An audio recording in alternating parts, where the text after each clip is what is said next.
الحمد لله وكفى وسلام على عباده الذين اصطفى خصوصا على أشرف الأنبياء والمرسلين وعلى آله وأصحابه وأزواجه وذرياته أجمعين أما بعد فأعوذ بالله من الشيطان الرجيم بسم الله الرحمن الرحيم إن ربك لبالمرصاد وقال الله تعالى في مقام آخر يا أيها الذين آمنوا اتقوا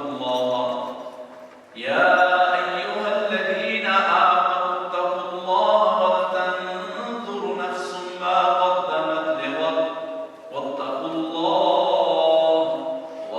الله إن الله خبير بما تعملون وقال الله تعالى في شان حبيبه مخبرا وآمرا إن الله وملائكته يصلون على النبي يا أيها الذين آمنوا صلوا عليه وسلموا تسليما اللهم صل على سيدنا ومولانا محمد معدن الجود والكرم وآله وبارك وسلم عليه. My respected elders, brothers and sisters, listeners of Radio Pure, Assalamu alaikum wa rahmatullahi wa barakatuh.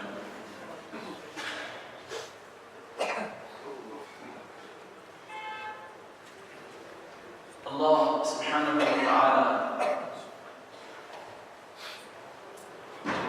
created everything in the universe, this vast and beautiful and most complex universe.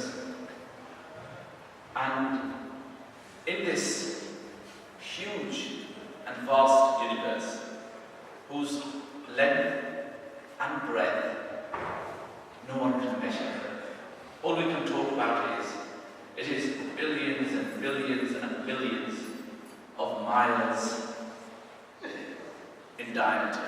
In fact, we don't even use the word miles or kilometers, we use light years, just to show the immense size of this wonderful creation of Allah. And in that vast universe is man, Allah's vicegerent, Allah's representative, the Khalifa of Allah, who Allah has blessed with many qualities. Now just imagine, when you buy your computer, or you buy your TV set, you always have a manual with it. The manual tells you the specifications and what this machine that you just bought is capable of doing, how you should use it properly, how to do the troubleshooting if anything goes wrong. And what do you do? What does a sensible person do? He will try to use the machine according to the specs in order to make sure that he benefits from it and it has a long life and that the guarantee also doesn't expire, because if you don't use it according to the instructions, then your guarantee is none. And what about this great machine, human being, the most complicated, the complex machine, the most complex of all? You know, computer scientists tell us that if we were to have computers, hundreds of thousands of computers spread over the entire surface of Wales, they were all linked together, the power they have is not as big as one single human brain. That is the degree of complexity of just human brain. Can you imagine how wonderful this machine is? And do you think that this machine would be just left like this? It would not be given a manual with guidance and directions? No. It is impossible, irrational, illogical to even think that it would be left like this. There would certainly be specs. There will certainly be tips on troubleshooting, tips on how to run this machine properly, and its purpose as well. What is the purpose of it? What does it do? And that is what Allah says, شهر رمضان الذي أنزل فيه القرآن القرآن هدى للناس وبينات من الهدى والفرقان. That the month of Ramadan is in which Allah revealed the Quran. And the Quran is the guidance. It is the notes. It is bayinat, explanations of how to use it. Wal-Furqan. And it also shows how to do the troubleshooting. What is the right thing to do and what is the wrong. And when something goes wrong, this is what you should do. وَضَلِّ النَّاسِ وَبَيِّنَاتٍ مِنَ الْهُدَى وَالْفُرْقَانِ. That is, brothers, the guidebook.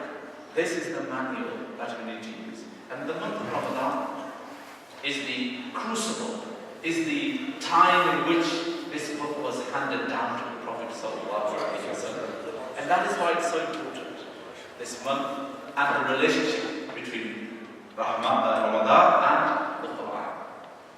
So the Quran is a resource. The Quran is the guidance. One of the biggest problems that we human beings have is that we fall prey to our nafs, to our egos. And وَمَا أُبَرِّئُ نَفْسِي إِنَّ النَّفْسَ لَأَمَّارَةٌ بِالسُّوءِ. That this ego is constantly telling us to do the easiest thing and the vilest thing and the wrong thing. Its job is actually to dissuade us from taking the hard route, the difficult path, one of restraint, one of control. Instead of taking that, it always tells us to take the easy route, which leads to wrong and evil. And this happens because that is the nature of the ego, the nature of nafs. Now, man is supposed to control this nafs, and it is his ability to control by which he will be measured. Why is the any jockey better than another? Why? Because he knows how to ride his horse the best. Sometimes it's not the horse, really, it's the rider who determines whether the horse is going to win or lose, isn't it? Because he knows how to control this machine, this powerful horse. Similarly, brothers, we need to learn how to control this beast. And the Quran talks about how one learns to control this. It says that, eventually, this is what it does. It tells you what to do, but in the wrong way. It guides you and takes you on the wrong path. It wants to go down the easy route, the slippery route. But when a person begins to understand, he begins to have discernment and enlightenment, and when his heart opens up, what happens? Then he begins to question. Then he begins to challenge this. And this is what is known as Allah says, لا أقسم بيوم القيامة ولا أقسم بالنفس اللوامة. Okay? That we swear by the coming of the day of judgment, and we swear by this ego that is always reproaching. It is always actually criticizing and self-examining itself and looking deeply into itself and making sure that it no longer goes on the wrong path. And it begins to develop until it reaches a state known as mutma'inna, nafsul mutma'inna. This is where Allah then says, Ya ayyatuha nafsul mutma'inna, irji'i ila rabbiki radiyatan mardiya, fadkhuli fi ibadi, wadkhuli jannati. I used to have this verse written on our those burial societies' heads, because here it is as though Allah is calling this soul, this righteous soul, oh satisfied soul, come back to your Lord. He is pleased with you and you are pleased with Him. This is the ideal state we want to be in, where we have this power to control our nafs, and where now our thinking is aligned with the thinking of the Lord. In other words, we now submit ourselves to Allah. We become true Muslims. We have what is known as rida and taslim. We are happy and content with the Lord's commands, and now we are following the steps that we ought to be following in our life. But this requires a huge deal of thinking and control. And the important thing we need to do here is to renounce our desires. It is to, in order to walk on this path and to attain this state of mutma'inna, satisfied state, a content state, we need to follow, and we need to renounce our desires, our instincts, and rather than following those base instincts, which in fact are very animalistic, really, we need to be able to renounce them and say, no, this is not what we will do. And fasting is actually a way of renouncing those base desires. You want to eat now because you are hungry. You want to drink because you are thirsty. And there are all kinds of delicious and most exotic foods available. But you do not go near them. Why? You have renounced. At least for these 16 hours, you have decided that I will do without these. I will make these haram. They are haram on you now. Yet they are halal. And the idea of fasting is, for us actually, is training us. It's giving us this lesson. 30 days of this exercise, constantly reminding us that we have to renounce what our nafs wants. What our egos want, we have to say no to them. And only then will we be successful. There's a very beautiful story some of our Sufia tell us about how important it is to actually renounce these desires, to give up these desires and lusts, and the craving for the world and its pleasures and its delights. They tell of a story that there was a kingdom in one of the beautiful parts of Africa, and they had a strange custom. When their king died, they appointed a king, not forever, but in fact for a fixed period of time. So they appoint the king, and after his 5 years have elapsed, he's sent off far away from the country onto an island in the middle of an ocean. Nobody knows what happens to this king when he is sent to this island. So they appoint a king. New king is appointed now. And he's obviously over the moon that he's been made the king. But he also understands what has happened to the previous kings. And once he's appointed, he's sitting on his throne, he's got all everything under his control. He says, summon all the best architects and the best engineers in this kingdom, and says, get a ship ready so that I can go and visit this island where one day I will go. So he goes with this army of engineers and architects onto this island. This is an island which is infested with scorpions, with the most poisonous kinds of snakes and insects. It is a jungle. It is a dangerous place. And a scary place. But he sends his engineers and his architects to design the most up-to-date and the most modern type of town on that island. And in the best location, he says, build my palace. And then he goes back to his kingdom. And years pass. And he rules justly. But then time comes for him to give up his throne.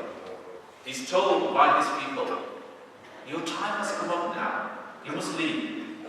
And he says, well, I have been waiting for this moment, for I have prepared. I have a place to go, for which I have designed. I have my best architects design it, best engineers build it. I'm looking forward to go and retire on that island. Brothers, this is our life. We all are here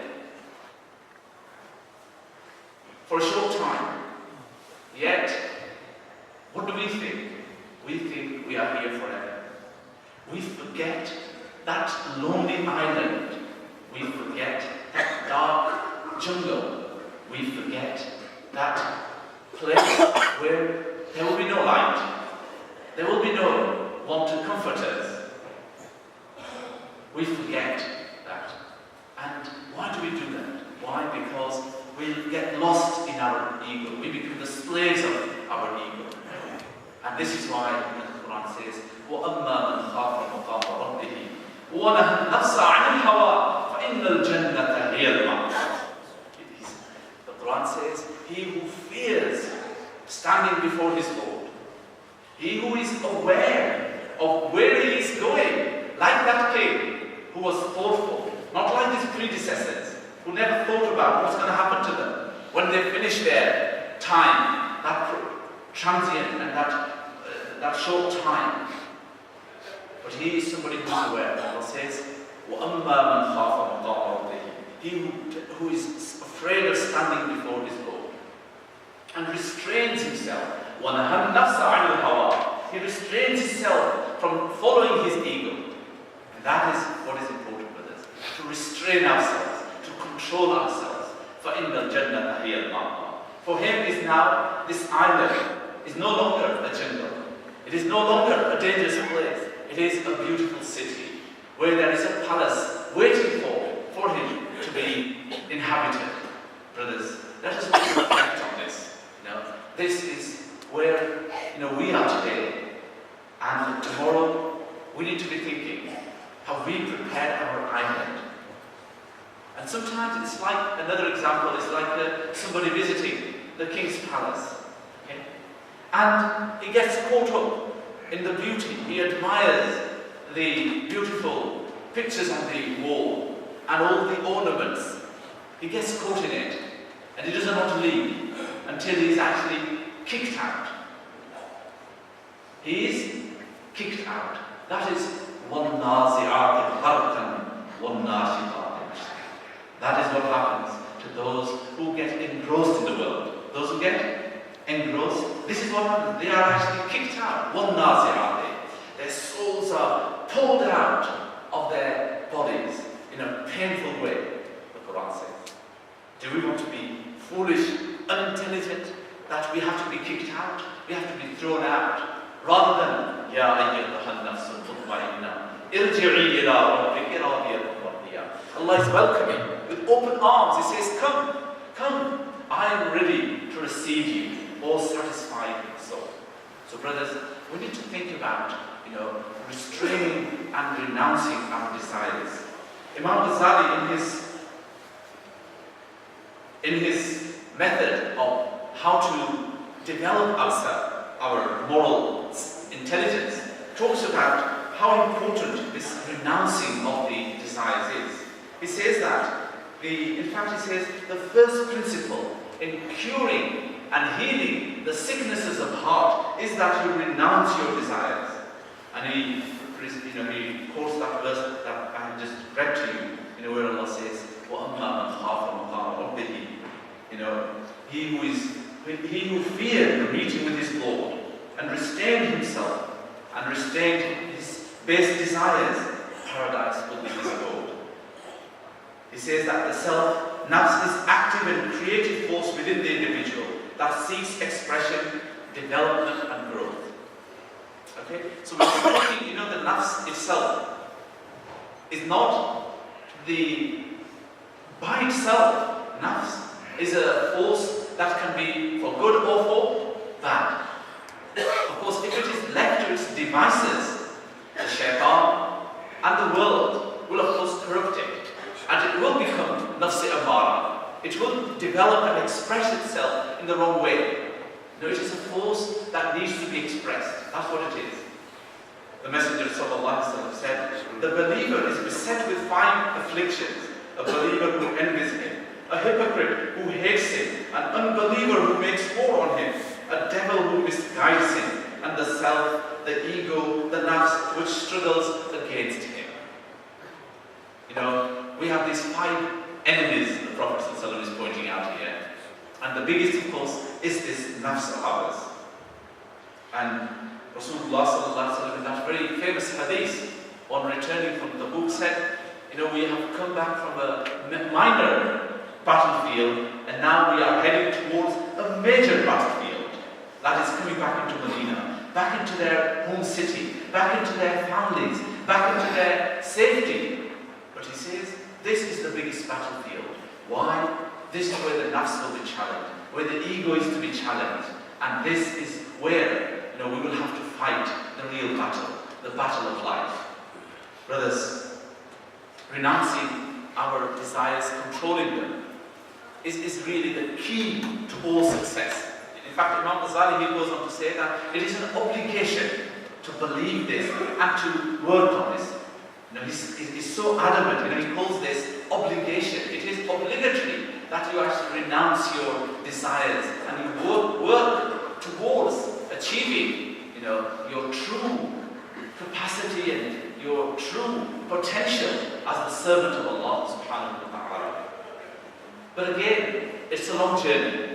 It's a journey that requires guidance. Of course, the Quran, as we said, when we opened up, is that great resource, that great guidance, Hudan lin-nas. And it is also shifa'u lima fi sudur, the cure and the healing of the illnesses and the sicknesses of our heart. But it requires a constant effort. It requires a guide as well. It requires the right ambient environment, an environment that is suitable. You see, when you plant a seed, what will happen if it is planted in the wrong place? In a soil that is too acid or too alkaline, or a soil that is too dry, or even too waterlogged, too wet, what will happen? It will not develop. The seed will not develop. It will die, in fact. It will rot. It will not develop. Similarly, brothers, we have to provide our nafs the right environment. Ramzan Mubarak is the best environment. We have to provide it the right space. The masjid is a wonderful space, brothers. And we have to provide it the right kind of company. That is the people of God, the awliya Allah. That is why, we invite you, brothers, think seriously, to be amongst the people of God, to learn and to be guided as well, and to strive for that. Inshallah, from tonight for the next 2 nights, and I want you people to be here with me, and I will take you through this book, 7 Steps to Moral Intelligence. The whole thing, inshallah, we will cover in about 12 hours, all of these, from tonight till Sunday. I really urge you. This is the best time of the year, isn't it? We're the last 10 days of Ramadan Mubarak. The 10 days of Itqum min an-nar, the time to be free from hell, free from the way of hell, free from the way of people of hell as well. Can't you spare 2 days, inshallah? In this beautiful and wonderful environment, in the company of, inshallah, wonderful people. And if we have 4 people, then this tells us that at least there will be one who is maqbool, who is manzoor ilahi. He is the accepted by Allah subhanahu wa ta'ala. So please, I do urge you, many of you, all of you in fact, come and join it, and I will take you through this beautiful journey. And you will learn a great deal, inshallah. But without knowledge, without understanding, how could we do things that are right? How could we tame our nafs, this beast, this really monster?